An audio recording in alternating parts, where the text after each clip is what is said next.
I want to stick with RJ's law and tell us how we can help power that. Because as soon as you said it, you were afraid for your son that goes out. I thought, why can't we? And then you came back with this, to put it on a license plate on a license makes absolute sense. And I think it would change the interaction because you now are coming in, especially if we, do police reform where folks are showing up that, are sensitive to that. So it would trigger then if I see this on a license plate, it wouldn't be a police officer, but somebody else that would show up to be there to make sure nothing happens. Maybe a social worker or a psychiatrist or a psychologist or something.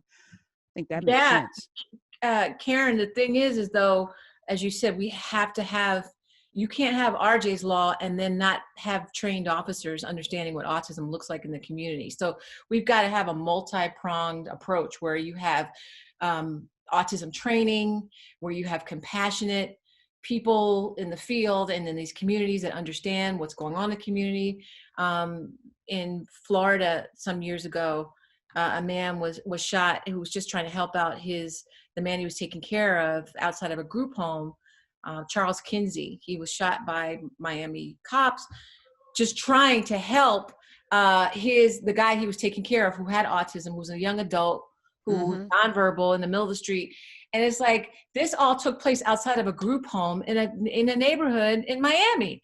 Now, if you're policing that neighborhood, that's a group home with young adults with autism. Maybe one or two might get out and be in the street and something. So Charles Kinsey was screaming, he's holding a toy truck, not a gun. Stop pointing guns at him. But Charles, the caregiver, ended up getting shot. He lived, and we became connected and supported. But that's a perfect example of, even if you know that the person has autism, how are you interacting with them? And then, so we have to have compassion and awareness and community policing and all of that if we're going to have RJ's law. You can't have one without the other.